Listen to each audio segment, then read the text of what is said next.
Glória a Deus. Bom, a semana passada, irmãos, eu falei com você aqui sobre pedras vivas, sim ou não? Está lá em 1 Pedro. É como Pedro, né, que foi o autor do livro, fala sobre a igreja. O que ele fala? Que nós somos pedras vivas, né? Cristo é a pedra viva e nós também somos pedras vivas, né, nessa edificação, que é a edificação da igreja. E somos também sacerdócio o quê? Santo. Sacerdócio santo. Pedras vivas e sacerdócio santo. Eu falei para os irmãos que naquela época a edificação, a construção, era feita com pedras. Não tinha tijolo, bloco, eram pedras escolhidas. Essas pedras, enquanto não estava na edificação, na parede, no muro, dentro da casa, era amontoado de pedras. Mas a partir do momento que o construtor encontrava as pedras, preparava as pedras, burilando as pedras, pedra com pedra, ajustando o tamanho dela e colocando, instalando elas na parede, elas não eram mais chamadas de pedras, mas eram chamadas de pedras vivas. Essa era a expressão usada. E eu falei que é a mesma coisa comigo e com você, irmãos. Nós éramos pedras. Pedras aí no mundo. Pedra confusa, pedra de tropeço. Mas quando o Senhor nos encontrou, nós nos tornamos pedras vivas, envolvidos na obra de Deus. Você está envolvido nessa obra. Você não é um telespectador. Como eu disse, nós enviamos 32 pessoas para o encontro. Ao todo, irmãos, no ano, nós enviamos 110 pessoas para o encontro. Mas eu vou pegar só esse último encontro, 32 pessoas. Quantas pessoas dessas 32, eu, o pastor, que prego aqui todo domingo, levei para o encontro? Nenhuma, nesse encontro, nenhuma. Quem que levou? As pedras vivas, porque nós somos pedras vivas. Nós estamos em unidade no mesmo propósito. Ocasionalmente quero pregar aqui sobre o corpo, porque é isso que nós somos. Então Pedro, lá na carta que ele escreve, no livro que ele escreve, ele chama essa edificação feita por pedras vivas. Mas quando nós vamos para o apóstolo Paulo, ele faz referência à igreja, mas usando uma outra ilustração. Enquanto Pedro fala que nós somos pedras vivas, Paulo fala que nós somos vasos de barro. E é sobre isso que eu quero pregar hoje. Por isso que o boletim está aí. Tesouro em vaso de barro. Olha o texto, vamos ler. Está lá em 2 Coríntios, capítulo 4, versículo do 7 ao 10. Está aí no seu boletim, você pode acompanhar. Ou pode acompanhar aqui também pela tela. Está escrito assim, ó. Temos, porém, esse tesouro em vasos de barro, para que a excelência do poder seja de Deus e não de nós. É como essa canção que nós cantamos. Não a nós, mas a ti a glória. Porque nós somos vasos de barro. Olha o versículo 8. Em tudo somos atribulados, porém não angustiados. Perplexos, porém não desanimados.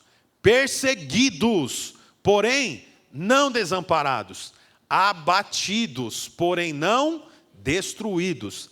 Levando sempre no corpo o morrer de Jesus, para que também a sua vida se manifeste em nosso corpo. Então, irmãos, a primeira coisa que eu quero falar com você é que há um tesouro num recipiente que é frágil, quebradiço e barato. Você sabe, existe, assim como naquela época, um vasto material para fazer um vaso. Então o cobre era valioso. A Bíblia fala sobre vasos até de ouro. Tinha vasos de pedras preciosas. Tinha vasos de prata, com certeza infinitamente mais resistente, bonito, muito mais apresentado do que um vaso de barro. Mas a Bíblia diz que o tesouro foi colocado num vaso de barro. O que é vaso de barro, irmão? Um vaso frágil, quebradiço, sem valor. O barro se encontra em qualquer lugar. Quando eu morava lá em Curitiba, eu passava numa rua que era uma rua de olaria, onde fazia tijolo e vaso. Então, era um amontoado de barro, argila. Ficava lá aberto. Não tinha uma parede separando o barro, a terra, a argila, da calçada da rua. Mas chegava um momento que tinha um muro bem espesso, que separava o barro sem valor da obra-prima que já tinha sido feito, que era os tijolos e os vasos. Então assim, irmãos, por que o Senhor escolheu o vaso de barro? Você sabe, a Bíblia diz aqui, como nós lemos, que temos, porém, este tesouro em vasos de barro. O que é o tesouro? Você sabe, o tesouro, irmão, quando nós falamos, o tesouro é a presença de Deus, é a vida de Deus, e realmente tudo isso mas é muito genérico dizer isso. Eu quero aprofundar mais com você sobre o que é o tesouro. Em primeiro lugar, nós somos o vaso. Nós não temos o hábito, mas muitas igrejas têm o hábito de falar vaso, né? E aí, vaso, paz do Senhor, vaso. Né? Igreja, as Assembleias de Deus. Porque realmente é o que nós somos, vasos. Mas e o tesouro? O que é o tesouro? Quando nós lemos a palavra, principalmente aqui, nós vemos que o tesouro, irmão, não é necessariamente a presença de Deus, mas o tesouro é o Evangelho. Olha, deixa eu te falar uma coisa. Quando nós nos convertemos, somos convertidos, temos um encontro com Deus, apesar da emoção, do choro, da lágrima, o que fica em nós, impresso em nós, é a palavra de Deus. É isso que fica impresso. Tanto que a Bíblia diz, tudo vai passar. A emoção vai passar, as lágrimas vai passar, o dinheiro vai passar, tudo passa. Mas a palavra de Deus não há de passar. Então, irmãos, no final das contas, o tesouro não é uma experiência com Deus que você tem, chora, cai no espírito, cai de joelho, treme, e nós cremos nisso tudo. Mas isso não é o tesouro. O tesouro é a palavra. E, para você saber, o Evangelho. Porque o Velho Testamento, irmãos, ele é sombra do Novo Testamento. E nós não relacionamos com a sombra, nós relacionamos com a pessoa. Então, uma coisa é você ver a sombra vai refletir exatamente quem você é. Vai refletir a sua, como é que diz? Silhueta, exatamente. Mas você não relaciona com a sombra, você relaciona com a pessoa. Portanto, o Velho Testamento foi escrito por Deus, mas nos preparando para o que há de vir. Prova disso são os salmos messiânicos, fala do Messias. O livro de Isaías, os profetas menores e profetas maiores. Na sua grande maioria, eles profetizam sobre o quê? Sobre a vinda do Messias. Portanto, irmãos, o que é o tesouro? Não é uma experiência com Deus. O tesouro não é você cair de joelho e se derramar e chorar e falar em línguas estranhas, que nós cremos nisso tudo, mas isso ainda não é o tesouro. O que é o tesouro? O tesouro é o Evangelho dentro de você. Em suma, o que é o Evangelho? Jesus veio, morreu para que eu tivesse perdão, fosse perdoado e recebesse em mim a sua vida. Isso é o Evangelho. Amém. É isso que Jesus veio fazer na terra. Ele inicia o ministério dele com 30 anos, e qual é a mensagem dele? Eu vim para que tenham vida e vida em abundância. Eu vim para perdoar os pecados. Quando ele opera um milagre na Bíblia, o que ele diz no final? Vá, tua fé te salvou. Então assim, Jesus veio para nos salvar. Esse é o resumo do Evangelho, o amor de Jesus por nós. Amém ou não amém? Amém, irmãos? Então esse é o tesouro. E eu e você, aonde nós entramos nisso? No recipiente. O recipiente não leva a glória. Você imagina, você vai num jantar. Aí chega no jantar, tem lá a mesa posta. Então tem lá louça bonita, o prato, tem 2 talheres com banhado a ouro, tem uma taça, tem um copo, tem lá garfo para isso, garfo para sobremesa, coisa mais linda, tudo bonito. Aí vem a comida e a comida não condiz com a louça posta. Tem alguma coisa de errado. Tem alguma coisa de errado quando a mesa posta é mais atraente do que a comida que é para alimentar. Tem alguma coisa de errado quando o vaso chama mais atenção do que a flor. Tem alguma coisa de errado quando aquilo que é para ser só o suporte se torna mais importante. Então a Bíblia diz aqui, temos, porém, esse tesouro. O que é o tesouro, irmãos? O Evangelho, a palavra de Jesus. Amém ou não amém? Por quê? O Velho Testamento é palavra de Deus? Claro que é. É importante? Claro que é. Mas ele é sombra do Novo. Quando nós lemos o Velho Testamento, eu preciso ler o Velho Testamento encontrando Cristo. Está entendendo? Porque o Velho Testamento é o livro das leis. E nós não estamos mais na dispensação das leis. Nós estamos na dispensação da graça. Então, irmãos, a Bíblia diz, esse é o tesouro, o Evangelho, em vasos de barro. Mas ele explica por que está em vaso de barro. Para que a excelência do poder seja de Deus e não de nós. Então, eu quero te falar uma coisa. Se você sai aqui do culto, no domingo, cheio de esperança, porque é esse o propósito, você não deve ir embora do culto pensando, mas eu sou muito pecador, mas eu sou muito ruim, o Senhor nunca vai me usar. Esse não é o propósito. O propósito é você ir embora daqui pensando, apesar de mim, o Senhor é fiel. Apesar da minha infidelidade, o Senhor é fiel. Apesar de mim. Porque, irmãos, é o que o texto diz.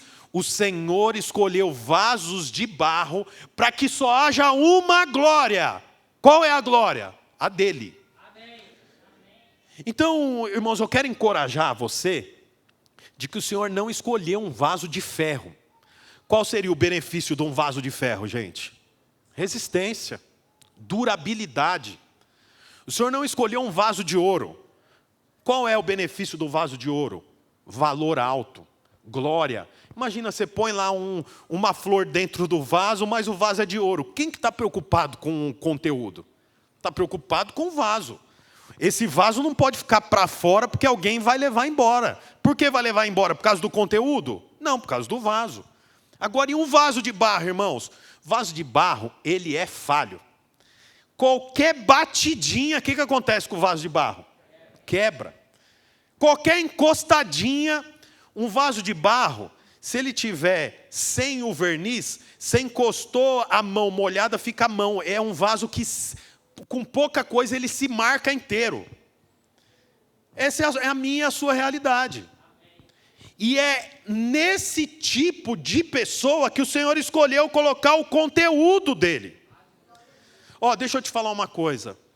O vaso, ele não tem como propósito apenas receber, ele tem como propósito também transportar. Está entendendo? O vaso, ele transporta. Ele leva daqui para lá um conteúdo. Se você for levar num vaso água, na mão água, vai chegar lá, vai cair. Mas se eu pôr água num vaso, ele chega até lá. Portanto, um dos propósitos de um vaso não é apenas receber o conteúdo, mas é transportar o conteúdo. Eu quero dizer para você que você recebeu as palavras do Senhor dentro de você. Quais são as palavras do Senhor? Palavra de vida, palavra de encorajamento, palavra de autoridade. A Bíblia diz, próprio Paulo fala, que o nosso ministério é o ministério da reconciliação. Portanto, você recebeu a reconciliação. O que você faz com isso? Você transporta. A Bíblia diz que tinha um homem cego que foi curado. E ele foi curado por Jesus. E a Bíblia diz que Jesus fez uma lama e passou no olho dele e falou para ele, vai se lavar. E ele foi se lavar. Quando ele se lavou, ele fica curado e todo mundo vem perguntar para ele, quem fez isso em você? Ele fala, eu não sei quem fez, até porque ele estava cego quando foi feito. Ele foi lá lavar, quando ele lava, ele abre o olho, ele não sabe quem foi. Mas como aconteceu, eles perguntam, aí sabe qual é a resposta dele? Não sei, só sei que não via e agora vejo. Sabe o que ele está fazendo? Virou um vaso de barro. Ele não tem teologia o suficiente, ele não tem conhecimento o suficiente, ele não conhece Jesus o suficiente, mas ele transporta um testemunho. Ele transporta um testemunho. Da mesma forma é comigo e com você. E deixa eu te falar uma coisa aqui, irmãos. Ele não transporta o testemunho dele, ele transporta o testemunho de Jesus. Quero te falar que por muitos anos, talvez você ouviu falar sobre o seu testemunho. Você deve ter um testemunho, mas o seu testemunho não deve ser sobre quem você é, mas sobre quem Cristo é. E a sua vida deve estar ajustada, é o que eu vou falar no final dessa mensagem, com o que você transporta.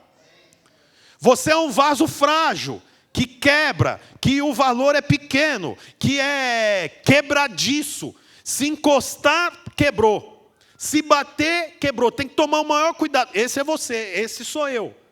Mas nós precisamos criar uma identificação com o conteúdo, para que o vaso que é de barro, quebradiço, frágil, barato, simples, receba o tesouro que está dentro. Deixa eu continuar aqui, porque o apóstolo Paulo, ele continua mostrando a realidade desse vaso. Então, olha a descrição dele. Temos, porém, esse tesouro, que é colocado ou que é usufruído de um vaso de barro. Por quê? Para que a excelência seja do Senhor. A excelência não é do vaso, é do Senhor. Então, como eu disse em algum momento, talvez domingo que vem é uma boa oportunidade para pegar sobre o corpo. Então nós temos um corpo aqui de irmãos tocando os instrumentos. Eu acho que talvez 90% da igreja não saiba tocar um instrumento, né? Então, nós não tocamos, né? Muita gente não toca. Mas alguém que toca pode pensar, não, eu sou bom, porque eu toco um instrumento. Deixou de ser vaso de barro. Porque ele é agora mais importante do que o conteúdo que está nele. Então o Senhor está dizendo, eu escolhi vaso de barro para que ninguém se vanglorie. Para que ninguém pense mais de si do que deve. Aí ele continua dizendo, para que você se identifique com esse vaso. Em tudo, somos o que, irmãos? Atribulados. Mas não somos angustiados. O que ele está dizendo? Uma das marcas do vaso que carrega o tesouro em si. Qual é a marca do vaso? Tribulação. Você sabe, tem muito crente, irmão, que se confunde, achando que servir a Deus é como estar numa sala VIP. Sabe o que é VIP? Very important people.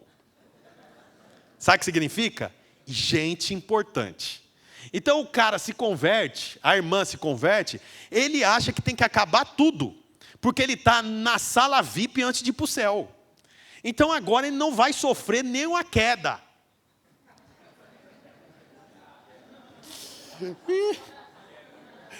Ele não vai quebrar um osso do corpo. Está na sala VIP. Ele não vai passar uma necessidade. Ele não vai ter que pedir uma oração num dia triste. Por quê? Porque ele é very important people. Está só esperando o dia da inauguração do céu para ele ir morar no céu. Ele não vai passar desaforo, ele não vai ser desapontado, ele não vai ser ofendido e ele não vai ofender. Quer dizer, é uma planta. É uma planta.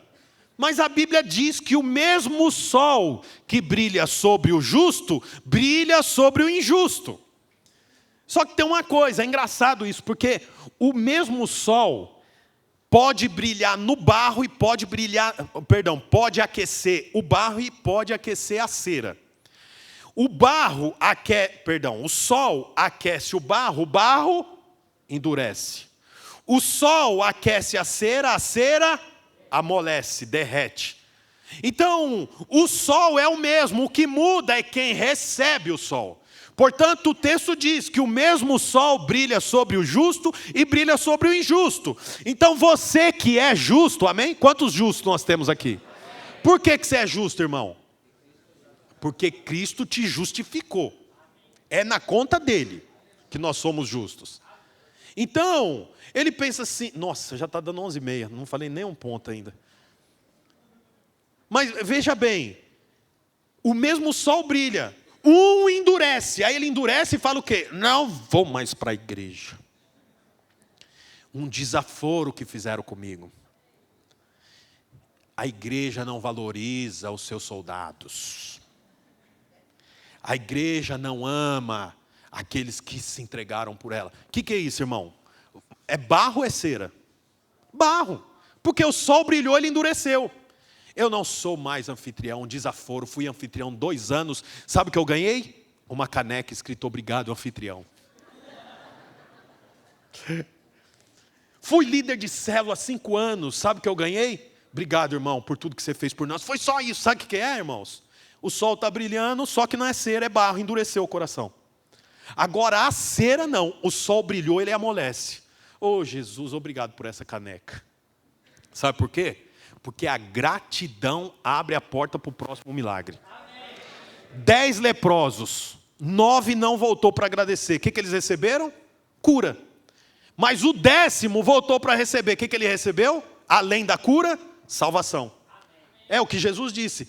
Filho, nenhum dos outros 9 ouviu Jesus dizendo filho. Esse que voltou para agradecer ouviu. Jesus, filho, a sua fé te salvou, vá em paz. Então, irmão, a gratidão abre porta para o próximo milagre. Seja grato, seja grato.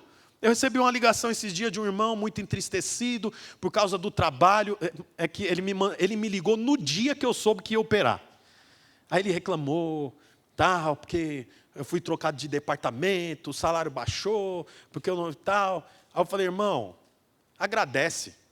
Agradece, não deu certo no departamento A, o seu chefe foi misericordioso de não mandar você embora e te dar a oportunidade no departamento B. Eu falei, eu estou com a mão toda coisada, quebrada em 4 lugares, com ligamento rompido, estou preocupado, mas sabe de uma coisa? Eu estou junto com a minha esposa aqui, agradecendo a Deus. Falei, você está com alguma parte do corpo quebrada? Você está com saúde, agradece a Deus. Sabe por quê, irmão? Porque há uma bênção na gratidão. Há uma bênção no coração grato. O coração grato recebe mais bênção, enquanto aquele que é ingrato paralisa, porque Deus não dá mais para o ingrato. Amém ou não amém, irmãos? Amém. Então a Bíblia fala aqui que nós somos atribulados. Aí eu pus aí um detalhe que eu achei importante, que é o significado da palavra atribulado. A palavra atribulado no grego é tlibomenoi. Está aí. Estudei, viu, gente, para pregar. Tlibomenoi, que significa uma pressão externa. A tribulação significa pressão externa, que você não tem como fazer nada contra. Por quê? Porque não depende de você. São pressões externas. É pressão que você sofre na faculdade, no trabalho, no casamento, no dia a dia. Pressão de fora. Mas a angústia, o nome é stenochorol menoi. É a palavra em grego, perdão. Que significa pressão, mas interior. Então, enquanto a tribulação é pressão exterior, a angústia é pressão interior. Essa você tem como fazer algo. Porque a pressão de fora para dentro, você não tem o que fazer. Mas o que você sente, que é a pressão de dentro para fora, tem o que você fazer. Então você está numa reunião, no seu trabalho. E ali você começa a ser cobrado. E nessa cobrança, o ambiente é de palavrão, o ambiente é hostil, quer dizer, uma expressão, é pressão de fora para dentro. É a tribulação. É de fora para dentro. Está te atacando. Agora você pegar tudo isso e você agora começar a falar palavrão, já é angústia. É você que está causando. Está entendendo ou não?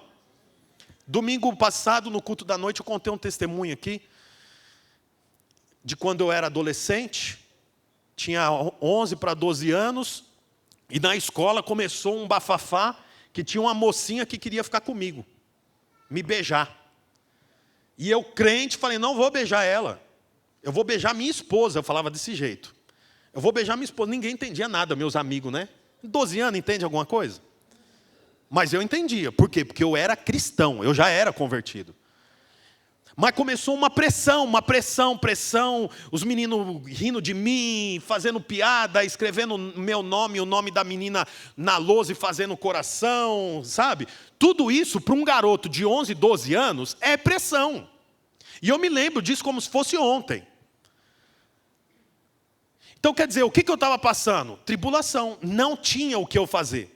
Porque os meninos riam de mim. Eu lembro até hoje, a professora Fátima, professora de história. E o Marcos, filho dela, era aluno. É dizer, a mãe dava aula e o aluno era o filho. Daqui a pouco abre a página do livro de história 40, abriu, tinha um quadro, né? Um quadro desenhado, quadro conhecido, tinha um homem e uma mulher nu. Aí o Marcos, adivinha o que ele fez? Levantou o livro e falou assim, tiraram foto do Bruno e falou o nome da menina lá. E todo mundo riu, a professora, né? Filho de mamãe, né? Não corrigiu o menino. Eu já falei para você, comecei a ter ânsia de vômito dentro da sala. Ânsia de vômito. Porque todo mundo olhou para mim e começou a rir. E tinha um jeito de eu resolver esse problema. Como eu resolvi esse problema? Ficando com ela. Eu ia ser o maioral. Mas o que eu estou dizendo, irmãos? Que a tribulação não tem o que você fazer, mas a angústia tem. Então, o que eu fiz com aquela angústia? Naquela ocasião, eu fui para Deus e fui para minha família. Falei com meu pai e com a minha mãe. Me ajuda, eu não sei o que fazer. Tem uma menina querendo ficar comigo na escola e estão todo mundo rindo de mim. Então, irmãos, eu vou parar por aí a história, não vou continuar não. Mas por que eu estou dizendo isso? Porque a Bíblia diz, em tudo seremos atribulados. Pressão exterior. Isso não tem o que você fazer. Mas não angustiado, porque a angústia é dentro. No final das contas, angústia é o excesso de acusação. Você não precisa viver desse jeito. Você pode ter tribulação, mas você não precisa viver angustiado. Por que você não precisa viver? Porque você tem a quem recorrer. Amém. A angústia é um aperto dentro. A angústia é a falta de vontade de dormir, a falta de vontade de comer, é a preocupação, irritação, desânimo, tristeza, falta de vontade de fazer as coisas, nada está bom, o nome disso é angústia. A angústia é resultado da tribulação, só que você leva a tribulação para Deus, irmãos, e ela não se torna uma angústia. Todo mundo dá conta de viver com tribulação, mas ninguém dá conta de viver angustiado. As pessoas não se suicidam por causa da tribulação, as pessoas se suicidam por causa da angústia. Está entendendo? A pessoa não pula da ponte porque está sofrendo tribulação. A pessoa pula da ponte porque ela não sabe o que fazer com o que tem dentro dela. A pessoa que se suicida não é que ela quer acabar com a vida. Ela quer acabar com o sentimento que ela tem e ela não sabe como. Está entendendo? Então ela não quer sentir o que ela está sentindo, mas ela não sabe o que fazer. Então se ela pudesse continuar vivendo sem o que ela está sentindo, ela viveria. Como ela não sabe o que fazer, ela dá o fim na vida pensando em acabar com o quê? Com a angústia. Amém ou não amém? Você está entendendo, irmãos? Então o texto diz aqui que nós vamos ter tribulação, mas você não precisa viver angustiado. Porque Cristo já levou a sua angústia. O Senhor já levou. A tribulação, ouça isso, a tribulação faz parte da agenda de Deus para os seus filhos. Está entendendo? A minha esposa não está aqui no culto, porque a minha filha, tem 2 filhos meus gripados, né? A pequenininha ficou ruim há 2 dias atrás. Aí essa noite, estava dormindo, daí ela começou a tossir, não consegue controlar, vai faltando o ar, sabe aquela coisa. Se o pai e a mãe pudessem, você pegava aquilo para você, porque você sabe organizar a sua tosse. Se juntar algum tipo de secreção, você puxa, você gospe, mas criança de 3 anos não sabe cuspir. Então ela começa a tossir e fica ofegante. O que eu e a mãe pode fazer de madrugada? Calma, respira. Isso é tribulação na vida de quem? De uma criança de 3 anos. Porque a criança ela não consegue entender que aquilo vai passar, ela pensa que vai morrer. Está entendendo? Então você vê, a tribulação forma a gente. O que você é de bom não foi feito em momentos de alegria. O que você é de bom foi feito em momentos de tribulação. Pode observar. Sempre que nós passamos por momento de tribulação, algo em nós é transformado. Mas quando nós passamos por momento de festa, pouca coisa em nós é transformado. Por isso que a Bíblia diz, é melhor ir na casa que há velório do que na casa que há festa. Por quê? Porque a tribulação nos constrói. A tribulação nos transforma. A angústia não. Então a tribulação está na agenda de Deus para você. Você vai passar por tribulação. Você vai ficar entristecido, você vai ficar dia ou outro, você pode até pensar em desistir, mas não permita tornar angústia. Leve para Cristo. Amém, irmãos? Aí o texto continua. Nós somos perplexos, mas não desanimados. O que é perplexidade, irmão? Perplexidade é quando dá um nó na mente. Você já passou por isso? Quando você dá um nó na mente? Geralmente, quando dá um nó na mente, vem a seguinte pergunta: será que Deus está com você? Já passou essa pergunta aí na sua cabeça? Deus existe? Se Deus existe, por que você está passando por isso? Outra acusação que vem no momento de perplexidade: o seu pecado te alcançou. O seu pecado te alcançou. Agora você vai pagar pelo seu pecado. Agora você vai receber aquilo que você plantou. Momento de perplexidade. Você sabe, o momento de perplexidade é uma dúvida profunda. E nós temos uma pessoa na Bíblia que passou por isso. Eva. Eu vou ler para você aqui. A Bíblia fala assim, ó: mas a serpente, mais sagaz que todos os animais selváticos que o Senhor Deus tinha feito, disse para a mulher. Então a serpente está falando. É a mesma coisa hoje. O inimigo fala. Está falando o quê? Olha o que a serpente fala. É assim que Deus disse: não comereis de toda árvore do jardim. Deus disse para não comer de toda árvore? Deus disse para não comer de uma árvore. Aí respondeu a mulher está conversando com a serpente: do fruto da árvore do jardim nós podemos comer, mas do fruto da árvore que está no meio do jardim, disse Deus, dele não comereis, nem tocareis nele, para que não morrais. Então a serpente disse à mulher, ó, eles estão conversando: é certo que você não vai morrer, porque Deus sabe que no dia que desse fruto você comer, seus olhos se abrirão, e como Deus, vocês serão conhecedores do bem e do mal. Tudo isso até aqui, do versículo 1 ao versículo 5, é o quê? Diálogo. Esse diálogo, irmãos, acontece até hoje, muitas vezes não verbalizado, dentro da sua cabeça. Será que vale a pena? Não vale a pena. E todo domingo no culto, para que serve isso? Agora a célula também. Olha lá, chegou o momento, pedir dízimo e oferta. Ó, é isso que eu não gosto em igreja de crente. Olha lá, começou. Não, ai, sai daqui. Como é que você vai numa igreja que o pastor caiu do telhado? Deus não protegeu o pastor, vai proteger você? É o tipo de dúvida. Aí a mulher começa a relacionar com a serpente, conversar com a serpente. Deixa eu te falar uma coisa. Esse é o caminho que o pecado faz.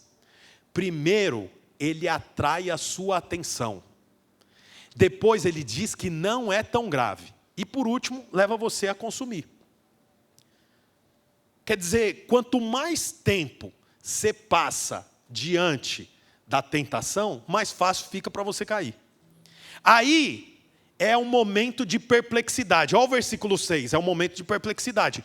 Vendo a mulher que a árvore era boa para comer, agradável aos olhos e árvore desejável para dar entendimento. Quer dizer, agora ela está com um nó na mente.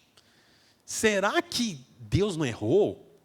Não é possível que é tão grave comer um fruto. E outra, se não fosse para comer, por que ele pôs no meio do jardim? Botava para o canto. Um fruto, o que um fruto vai fazer de tão mal? Não, isso não tem problema nenhum, não. Sabe o que é isso? É o momento de perplexidade. Você já conhece o final da história. Ela acabou comendo.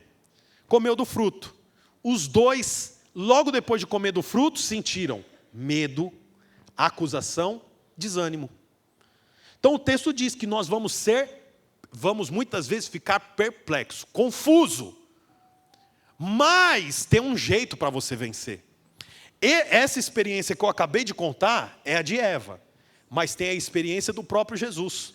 Olha o que diz lá em Mateus 4, capítulo 1. Jesus foi levado pelo Espírito ao deserto para ser tentado pelo diabo. E depois de jejuar 40 dias e 40 noites, teve fome. Então o tentador aproximou-se e disse: se és filho de Deus, manda essas pedras transformar em pães. Qual que é a tentativa de Satanás? Perplexidade, um nó na mente. Olha o próximo versículo, versículo 4. Está na versão ARA? Jesus, porém, respondeu: está escrito, nem só de pão viverá o homem, mas de toda palavra que procede da boca de Deus. Qual que é a diferença de Jesus para Eva? Eva parou na perplexidade, mas Jesus combateu a perplexidade com o quê? Com o tesouro. Tesouro, porque é o tesouro que está dentro de você. A Bíblia diz que nós somos vasos de barro, frágeis, quebradiços, baratos, mas tem tesouro dentro de nós. Amém. Jesus aqui combateu a perplexidade com o quê? Com o conteúdo que tinha nele, que é o tesouro. Olha a continuação. Versículo 6, 5. Então o diabo levou Jesus para a cidade santa, colocou num alto pináculo e lhes disse: se é filho de Deus, atira-te abaixo, porque está escrito: aos seus anjos ordenará a seu respeito e eles te guardarão. Versículo 7, respondeu Jesus: também está escrito: não tentarás o Senhor. Olha o versículo 9, versículo 8. Levou ainda o diabo a um outro monte muito alto, e mostrou os reinos do mundo, e disse: tudo isso eu te darei se você se prostrar diante de mim. Versículo 10. Então Jesus lhe ordenou: retira-te, Satanás, porque está escrito. Olha aqui para mim, irmãos. Satanás levou Jesus. Satanás pode até te levar, porque é esse o objetivo da perplexidade, te levar. Mas ele não tem poder para te destruir, quando você combate com a palavra. Amém. Você vê que interessante? Olha para você ver a astúcia de Satanás. Ele oferta para Jesus o seguinte: se você se prostrar diante de mim, eu te dou o que é dele, o que é de Jesus. Ele usurpa, Satanás usurpa. Aí sabe o que ele diz? Eu dou isso aqui para você. Olha que loucura, ele fez isso com Jesus, ele levou Jesus. Deixa eu te falar uma coisa, você acha que Jesus já não sabia que Satanás podia te levar para algum lugar? Ele te leva a duvidar, Satanás te leva até muitas vezes à perplexidade, à dúvida. Mas eu quero dizer uma coisa para você, o tesouro está dentro de você. Eu acho interessante a resposta de Jesus. Porque Jesus não respondeu assim, não, para, Satanás, para, eu estou amarrado, meu pai falou, não. Fica longe de mim, senão te destruirei. Não, o que ele disse? Ele combateu com armas que está disponível para mim e para você. Ele não usou uma arma absurda, que a gente fica olhando e falando, nossa, que arma poderosa. Ele usou uma arma que eu e você temos disponíveis para o nosso uso.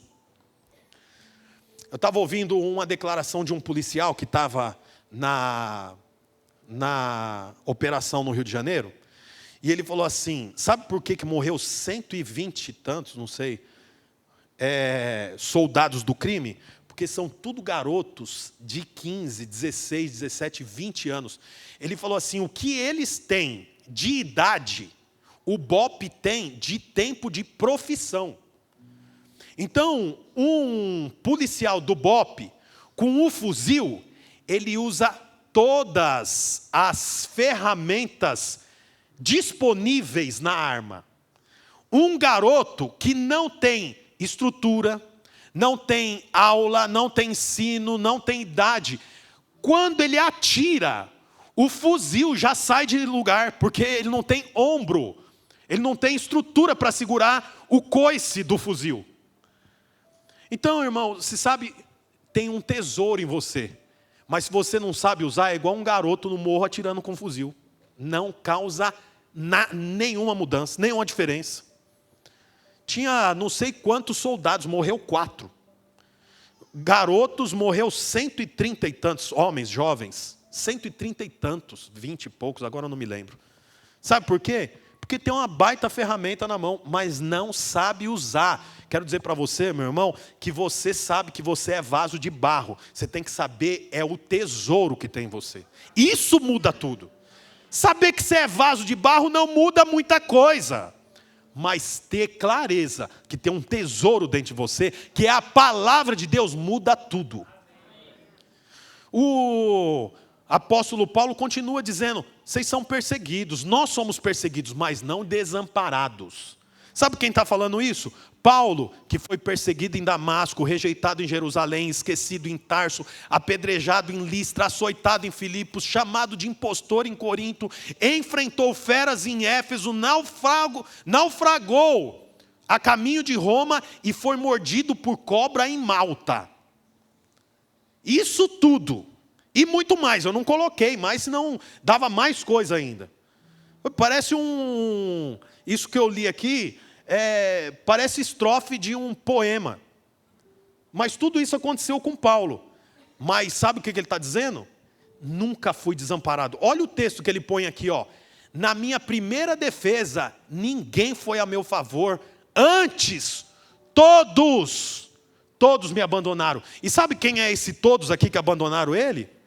Todos significa Timóteo, que ele cuidou, Tito, que ele cuidou, os pastores que ficou na igreja de Roma, os pastores que ele levantou na igreja de Filipe, os pastores que ele levantou na igreja de Éfeso. Ele diz aqui, ó, todos me abandonaram. Mas olha a continuação, que isto não lhe seja posto em conta. É uma pessoa curada. Quer dizer, todos me abandonaram, mas eu não estou ligando. Sabe por quê? Olha o versículo 17. O Senhor me assistiu e me revestiu de força. Quer dizer, todos o abandonaram. E ele não está falando de membro, não. Ele está falando de outros pastores que ele cuidou. Todos me abandonaram quando podia estar lá dizendo que o que eles estavam julgando, porque ele estava no tribunal em Roma. Eles podiam estar lá dizendo, esse não é Paulo, não, vocês estão falando errado, não é? Todos abandonaram. Mas o que ele diz? O Senhor me assistiu.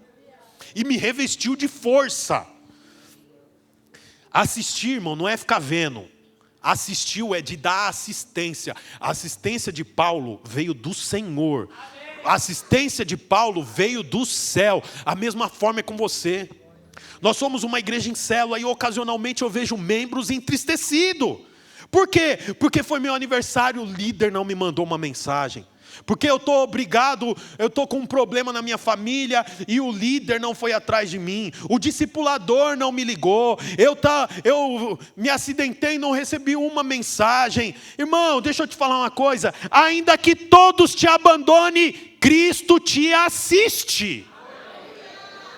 Eu vou sair da igreja, eu vou mudar de célula, não adianta. Sabe por que não adianta? Porque todo mundo é vaso de barro. Estou muito magoado, nem me fala em célula, nem me fala em célula. Cresce, para de ser menino na fé. A célula é igual o Banco Bradesco, que todo mundo está preocupado, é todo mundo barro. Aí ele se põe como vaso de ouro. Porque eu conheço, porque eu leio muito. Lê nada, não existe nada disso. O tesouro não é o recipiente. O tesouro é Cristo em vós. É o Evangelho em nós. Nós vivemos num período, irmãos, de muito homem fragilizado. Mulher enfraquecida. Muito mimimi, muito... eu fiquei triste. Eu tinha um irmão, coitado, lá em Curitiba, ele fazia aniversário no mesmo dia que eu. Estava no culto, era o mesmo dia. Chegava irmãos com bolo no meio do culto, a igreja era menor, e saía com um monte de sacola. E o coitado do irmão não recebia um parabéns. Aí ele veio reclamar comigo. Eu falei, meu irmão, o que eu posso fazer se nós nascemos no mesmo dia? Mas ele queria ser... Aí, quer dizer, no final, só eu dava presente para ele, porque os irmãos estavam tudo, aquela mensagem, aniversário do pastor, e o coitado não recebia nada. Eu falei, irmão, como é que nós vamos fazer? Você sabe que ele não deu conta de ficar na igreja? Não só por isso, porque esse era um ponto do que ele sentia, mas era fragilizado. O irmão Paulo ficou sozinho. O Senhor o assistiu. Deixa eu te falar uma coisa, confie no Senhor, porque é Ele que dá assistência. É Ele que dá assistência. É Ele que cuida de nós. Por último, Paulo fala, abatidos, mas não destruídos. Essa palavra abatido, em grego é katabalomenoi. Katabalomenoi. Que significa ser lançado abaixo. Esse abatido é ser jogado para o chão com violência. Então, ocasionalmente você pode ser jogado para o chão com violência, mas não destruído. Destruído é perecer. Você pode ir lá pertinho do chão, mas eu quero dizer para você, o Senhor não permite que você seja destruído. O Senhor não permite que você pereça. Sabe por quê? Porque tem conteúdo valioso dentro de você. Não é por causa do vaso, não. É por causa do conteúdo. É por causa do conteúdo. Há um conteúdo em você que precisa ser multiplicado. Tem um outro texto que fala que numa grande casa há muitos vasos. Vasos de honra e vasos para desonra. Talvez eu pregue isso domingo que vem. Eu já falei 2 pregações para domingo que vem, você vê? Mas eu quero dizer para você, meu irmão, você é vaso de honra quando o conteúdo é o tesouro. Amém. E o tesouro é o Evangelho. E o que é o Evangelho? Cristo. Sabe o que significa Evangelho? Boas novas. Sabe quem é as boas novas? Cristo é as boas novas. Nós vivemos no tempo das boas novas, não das más notícias. Cristo é as boas novas, Ele é o Evangelho. Ele é quem habita em você. No dia mau, lembre das palavras de Jesus, lembre das promessas de Jesus, porque Ele é fiel. Aleluia, irmãos. Glória a Deus. Fica de pé no seu lugar, nós estamos encerrando esse culto. Olá, você acabou de escutar mais uma de nossas pregações. Eu quero aproveitar e te fazer um convite para que você venha aqui nos conhecer pessoalmente em um dos nossos cultos. Também aproveite e nos siga nas redes sociais para mais informações. Deus abençoe e até mais.